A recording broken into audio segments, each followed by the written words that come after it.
All right, everyone. Hey, welcome to April 2021 ARC video update. Thanks for joining us, Andrew. It's great to have you back here the flesh, in the studio. I'm pumped. It's good to be back. I'm liking it. Good to see you. Feels good to be back in Cleveland sun. Yeah, right. It's the best sun out there. It's Cleveland sun. So yeah, back at it. Nice to see you again. Good. Yeah, glad to have you back. Yeah.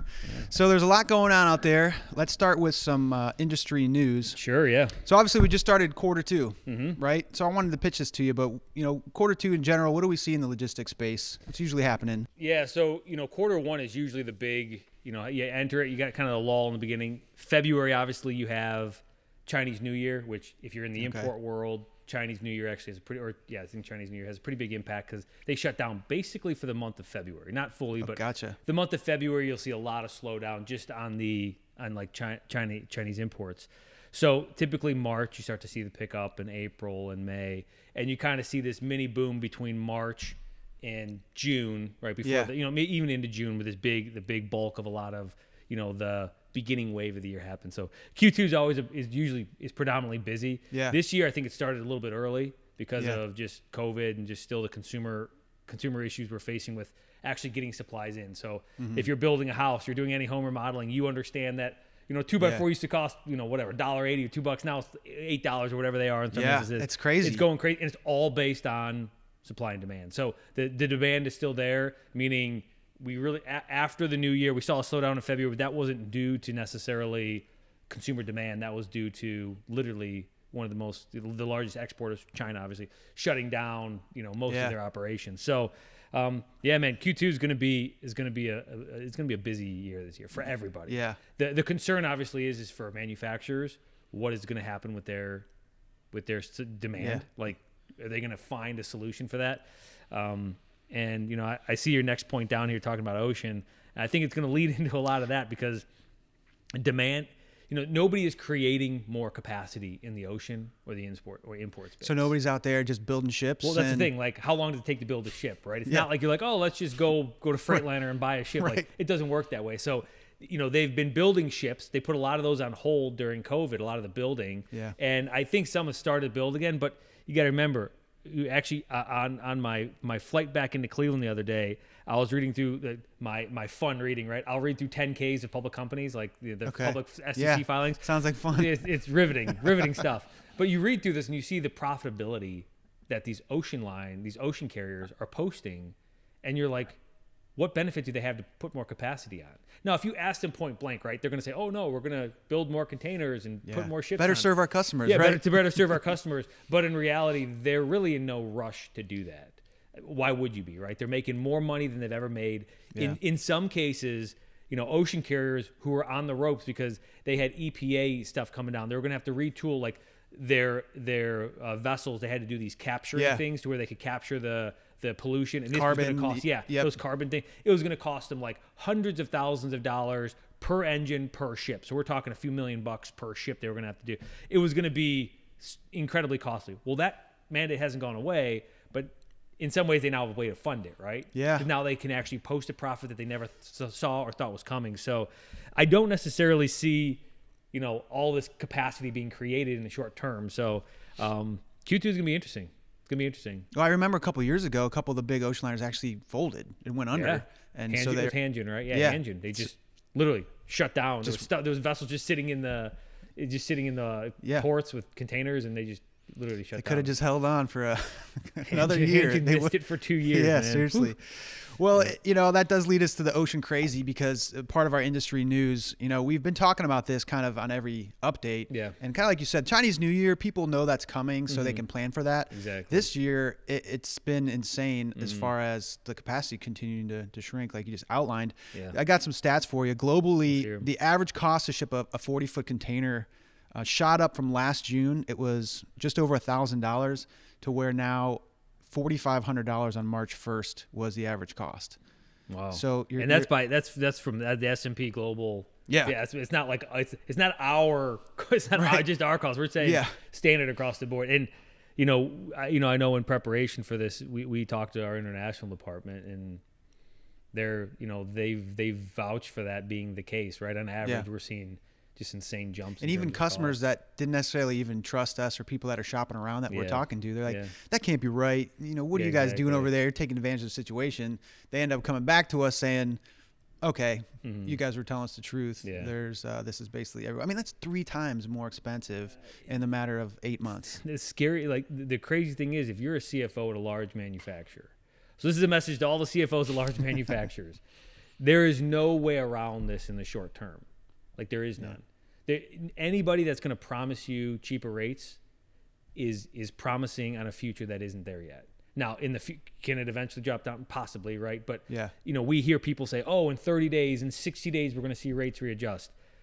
In this last consumer confidence index, as it relates to ocean shipping, there is nothing to tell us that these rates are going to drop. Now, this isn't doom and gloom. It's not like, we're run for the hills.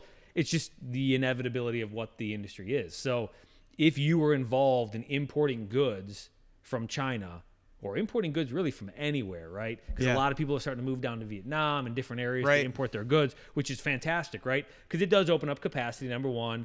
And just in general, tariffs are better out of Vietnam sometimes than China. There's just benefits if you go to different areas. But that being the case, there's still a limit. There's a limited number of containers, a limited number of ships, the sailing schedule. It comes down to having a partner that you can trust that over time is going to benefit, is going to create benefit by reducing rates. We see right now a lot of these RFQs, these ocean RFQs that come across, our quote desk, where they'll say, we want you to give us pricing for 2021 or 2021 to 22, something like that. And we'll see our competitors be like, okay, we're going to give you the price, but FAK is still where it stands today, but you have to commit to 12 years and this much volume. When it's like, well, how in the world can a manufacturer sit there and commit to a price that they'll never see, right? So if I was to use a number, I'm going to use $1,040. If I was to say it's $1,040, but FAK is $45.70, which means the standard market rate, meaning you're going to pay whatever the standard market rate is until it gets to a certain threshold, then I'll give you my tariff rates. It puts you in a position where you might be signing a contract, but there's no reality or no real basis tied to that contract. So we try to educate our customers as best as possible to be pretty forthright with that and say, we hope that it goes down in the future, but we think it would be unwise to lock you in at these high rates, and we know we can't commit to the low rates without just selling you a false future. So super interesting stuff. And to put that in context too, just for how it's impacting shippers, in February, they said the global reliability of ocean carriers scheduling was 35%.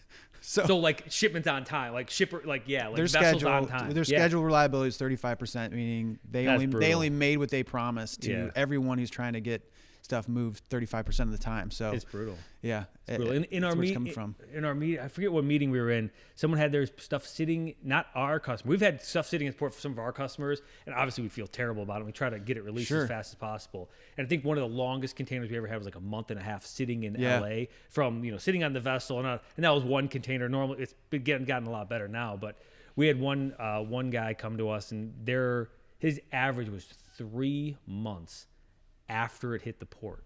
Not full transit, 3 months after it hit the port. That's insane. He has no idea how do you build a business around that? It's insanity. But with rail backup, because it's not just ocean, right? Ocean's one half of it. Yeah. Then you have to get the container across the country wherever you're going. So you've got rail, you've got depots, and everything gets backed up. It impacts every part of it. Exactly. And speaking of what else has been happening in the news, we had this whole issue with the Suez Canal that kind of brought a highlight on ocean shipping, right, to the whole world. All of a sudden, you saw on every major news network they're talking about ocean shipping, which I thought was pretty interesting. But just to give people an idea what happened and how important that canal is, 10% of global trade passes through there every year. So you're talking about 20,000 vessels a year. Vessels. Not containers. No. Each vessel carries an insane number of containers. And that's actually what happened there. The one that got caught, the Ever Given, it's as long as the Empire State Building is tall, just to give a comparison on the size of it. And there's over 18,000 containers on board of that. So 18,000 times 20, right, on average. That's a ton of containers. That's an insane amount of containers. Yeah. So, and really it was March 23rd to the 29th. But just in that time frame, there was 367 ships that were waiting to get through. And it's just with an already crazy market, then you throw something like that in where people, they had to decide, right? We have to go all the way down around Africa, or we can sit here and wait, hoping for the best. Yeah. And the fuel burn. So like, it's one thing about time. Yeah. The other thing, it costs a lot less just to sit there and idle than go all the way around the Horn of Africa. Come on. I mean, it's insane. Yep. And I guess it's also a great way to look at like some of these canals, like the Panama Canal, the Suez Canal. Like, these are hugely important canals for, our global trade. Like, they're incredibly important for us to maintain as just a world, right? To be like, hey, nobody should be really dictating or mandating how these things operate, because it's imperative not just for the buying countries, but also the selling countries and the ocean lines. And it just goes on and on, because those 18,000 containers are aboard the given. Obviously you have all the other vessels sitting there, but where there's humanitarian aid stuff in it, like you have no idea what's in these containers, to where it could put like important stuff. It could put important stuff. What if you had 200 of those for your business that were sitting on there, and now they're being held by the Egyptian government, and they're saying, they want like $900 million to release these containers. And what are you going to do? Exactly. I mean, you can't do anything. You can't pay that, so you're just kind of stuck there twiddling your thumbs, hoping that something else arrives. So but again, just an interesting event to happen to highlight global shipping. That it was kind of interesting to see that brought up to the forefront and kind of into people's eyes, just the importance of shipping, but also how much goods actually move via ocean. Oh, sure. Yeah, it's significant. Yeah. All right, let's move into our shipping insight for this month. Andrew, there's a buzzword that's been talked about recently in the industry that we've been hearing about, and it's called middle logistics. So we know last mile. We've heard that a lot be talked about the last few years, especially since Amazon. But give us a rundown. What is middle logistics?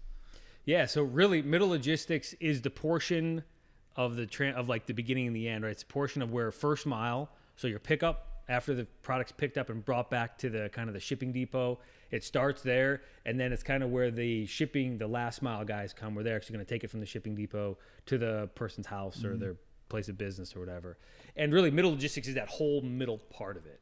So it's very easy to look at the first and last mile and kind of understand the concepts that go on there. Sure. Right? Like, okay, we have guys in vans, we have women in trucks, whatever it is. We have people in vehicles that are performing these pickups at businesses and deliveries. But obviously, when you pick up at a business, unless it's a dedicated vehicle, that's going to get consolidated in some way and moved across the country or moved across whatever in some sort of consolidated fashion. And really, what middle logistics is that problem. It's really taking what we've done for as long as we've moved stuff, even in covered wagons, right? That's middle logistics, right? Yeah. How do we go from one point to the other point? And the most transit miles are covered with middle logistics. Yeah. So we've done an incredible amount of like controls on the first and last mile guys. Like when you get an Amazon package or even from Target or DoorDash, right? They go in, they throw it down, they take a picture, you get a notification on your phone, all that crazy stuff. Well, middle logistics, nobody really still does anything with that, because that's kind of where like all your transit miles are covered. It's way more of the gritty or grimy part of how stuff actually happens. It's a lot less, it's not customer facing. So customers don't know necessarily like who's carrying the stuff. So it's a completely kind of underground version of the logistics world. But what's happening right now with middle logistics is we're starting to see automation effects that happened on last mile. Those same solutions, people saying, well, how can we apply these to middle logistics? How can we get better at consolidations? Because the more we can consolidate with the better efficiency, the quicker we can drive down that price for obviously the consumer out there, or for the buyer of transportation goods.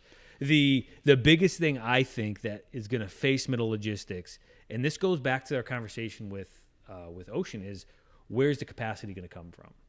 Yeah. Right. There's demand, there's capacity there in terms of available space on trucks in certain lanes, but you can't just snap your fingers and create balanced lanes. So you always have this issue with your middle portion of your logistics being imbalanced. And what I mean by imbalanced is I have a truckload of freight going to Sioux Falls, right? But do I have a truckload of freight coming out of Sioux Falls? And I might not have a truckload coming out of Sioux Falls. So then I have now an empty truck in Sioux Falls that I got to reposition somewhere to bring out. So no lane is always going to be perfectly balanced. And middle logistics, that's the portion of the logistics that gets beat trying to balance these lanes. If you think about first and last mile, very easy, not a lot of miles covered. Right. But when you're going from, let's just say, Denver to Sioux Falls, that transit coming back, you're not going to have much coming back. So the Denver to Sioux Falls has got to cover that cost some way. So middle logistics has a long way to go in terms of impacting, I think, the end consumer long term, like in terms of like what needs to be done. And it's going to be a lot more difficult because of the rules and regulations associated with middle logistics. The last mile, we found more capacity. How do we find more capacity? We basically said, if you've got a truck and an iPhone or a van or a car, Toyota Tercel, whatever it is, and an Yeah. iPhone, you could be a last mile delivery person. Yeah. You can't do that with the CDL. Yeah. You still need a CDL to drive a 53. You still need the proper DOT compliance across state lines in commercial vehicles. So there's a lot more compliance around these interstate or intrastate traveling, and so it's going to require you can't apply the same principle because capacity is really what's affecting us in the middle logistics. Yeah. The rails that being built, like I know there's a big push in infrastructure for rail being built. Yeah. That's years and years and years and years and years away. Yeah. You know, we're limited in what we have in terms of rail and highway systems, and really the driver shortage, which goes back to trucking, which no matter where you are in that debate in terms of if it's good or bad, it's affecting these things. Yeah. So middle logistics is, it's kind of the grimier part of the industry, just in terms of it's not really talked about. It's kind of like a cover over it, I think, because again, I think most people just think if they don't stop and really pay attention, they just think, I don't know, they picked my stuff up in a truck and they're going to drive to where it's supposed to go. Yeah. And we all know that it, changes hands quite a few times. A dozen times, right? Depending on before where it it's gets there. going. Exactly. But I think it's also important for shippers to understand this as well, because like you mentioned, there's costs associated with dropping or delivering stuff in locations that aren't busy. So a trucking company is going to look at, well, if I want to take your stuff to this off the beaten path a little bit, or it's not one of the main lanes, they have to think about getting those assets back to where they're going. Yeah. So they're going to charge you for that. Exactly. They're not just going to say, well, it's only going to the destination. We then have to look at what happens next and consider that into our pricing. And so I think that's a really interesting point for shippers to understand when they're shipping stuff that might not be to the major metropolitan areas. And that's why when you look at your rating or whatever, you can be like, how does it make sense, right? Like this is 300 miles, but this one's 7 and it's cheaper to go 700 miles. Well, it's about capacity. It's about what do I have available and how much can I come back? Because every mile that truck drives, taxes are being paid. Drivers are getting paid. Yep. Rubber is getting burned off the tires. Fuel is getting paid. If he's loaded or not, it's getting paid, right? His hours of service are impacted. All that sort of stuff is costing on a per mile basis. So unless you find good balance there, it's going to be hard. And this isn't the first time we've looked at middle logistics as an industry. We've tried to solve this multiple times. Yeah. They kind of all come back to the same problem: is shipper 1 and shipper 2 don't ship on the same shipping schedule. So how do we merge them together? Sometimes they do, and that's why you have LTL companies and you have some large parcel companies. A lot of times they don't, and you're kind of stuck just being like, well, it is what it's going to be. And you've seen a lot of the articles about actual automated trucks in this world. This is where the big companies and the big shippers are really testing the market to say, if we can eliminate the manpower needed, because they call it a milk run in the industry too sometimes, right? It's always Cleveland, Chicago. That's what we're doing back and forth constantly. If they can figure out a way to take the manpower out, automate the truck to drive that back and forth, that's going to save massive amounts of money. Oh, sure. So you can see why they're pushing into that so hard, because like you're saying, it's such a big chunk of what's actually happening in logistics. It's just not, it's kind of under a blanket. Like I said before, it's not always seen or understood from an average shipper. Yeah. And that's if you can open up capacity, it all goes away. And that's what you do. You should be creating capacity. You remove the issue of the driver, you could have, an it's as quick as you can build them, you can put them on the road. That's what I mean. It eliminates hiring. We got hiring. Obviously, everyone's having trouble with hiring drivers right now. A driver gets sick on the road. What do you do? A driver's, a spouse, or he's got a death in the family. He's got to fly home. Like, as middle logistics, that's your world, man. You're balancing that out. Yeah. And you don't have to do that when it's automated. Yeah. I don't. Automation's got It's got a long way to go. A long way to go. Yeah. Tesla just smashed into a tree that knows. Right. It's got a long way to go, but I see. It's very easy to draw the correlation to why everybody's pushing for, especially in the commercial world, automated or electric vehicles. Because if any part of that pricing structure I named off, if I can control, if I can get my per mile fuel cost, if I can cut that into a third or to a quarter, then it makes sense for me to Yeah. try to go electric. So Yeah. Middle logistics is going to be something that I think we hear more and more. And with all these crazy IPOs, these like software IPOs, I guurantee you're going to start seeing some middle logistics software companies coming out in these crazy logistics Interesting. IPOs. We'll have to keep a watch to see what happens here in the future. On the ARC financial update. Yeah, exactly. All right, let's talk a little bit about ARC here. We want to just do a quick company highlight. And one of the things I highlighted this month, Andrew, was our warehousing. Sure, yeah. So a lot of people know we move freight, and part of that is having warehouse space to bring freight to do some of the consolidations that you just mentioned. Yeah. People might not know that we actually have access to warehouses globally. Oh, yeah. I mean, we do warehousing all over the nation and long term, too. So it's not just, where you might need a short term, cross dock or something like that. But we have about 223 locations that we do warehousing for in the U.S. Obviously, some are bigger than others and some are more main focused than others. But predominantly, we have big presence in the Southwest. We have presence on the West Coast. Even as close as like Detroit, Michigan. We're in Cleveland, Detroit, Michigan. We have a warehouse in there that operates for us and does actual like everyday, activities on our behalf. We do warehousing everywhere. And it can be something as simple as, hey, I want to store something here and not touch it for a year, or I need intensive everyday specific pick and pack, sort and seg type stuff. Well, it actually ties into the middle logistics too, because I think as people are thinking about that, they're saying, well, how do I get my products closer to my customers? Yep. So if I know I have customers in a certain geographical area, well, if I could find warehousing space there to keep some inventory there, I can get it to them faster. Yeah. So that's good options. You hit a great point. And that's what we see, right? That's why really we have so many customers asking us for capacity on the West Coast, because to your point, they're trying to get closer to the customer. So, something that would take 4 days, to cross the main part of the U.S. now takes a day or 2 days because it's West Coast. So you hit the nail on the head. Is not only does it tie into middle logistics like that, because ultimately the trying to get as close to the customer as you can is beneficial. And if you can do it without putting a warehouse and out having to staff it, it's a great solution for people. And that's why I wanted to bring it up. I think when shippers might be thinking about warehousing, they think, oh man, we got to go find a warehouse. We got to call a realtor. Well, actually, when you're working with a freight forwarder like us, so we can help with finding those warehouses and do it to exact solution that you need. Mm-hmm. All right, we're moving into our Did You Know section, Andrew. One of your favorite sections, I know. Favorite sections. Comes up month after month. Yep. And because the Suez Canal was in the news, I actually did a little Did You Know about the Suez Canal. Let's hear it. I have something called the Yellow Fleet. Have you ever heard of this? I've not heard of the Yellow Fleet, no. Okay, so in 1967 to 1975, there was actually 15 ships and their crews that were trapped in the Suez Canal after the 6-day war between Israel and Egypt. So for 8 years, 67 to 75, 8 years they were trapped in there. Now, before you think that nobody could get off the ships and they were stuck, they eventually were able to start moving people off the ships, but they didn't do that right away because they didn't know how long this was going to last. Okay. And actually what happened was there was about 6 or 7 different countries represented. So they all kind of picked a spot where they parked, and they actually kind of formed a community where they started across these ships, the ships. Yeah. One of the things I thought was really cool, Bitter Lake was the spot where they ended up parking and docking. But they started to meet on board ships. They had organized social events. They founded a yachting club. And they even held the Bitter Lake Olympic Games, because in 1968 the Olympic Games was happening and they couldn't be a part of it. So they did their own little Olympic Games. Cool. So they really made the most of it. Yeah.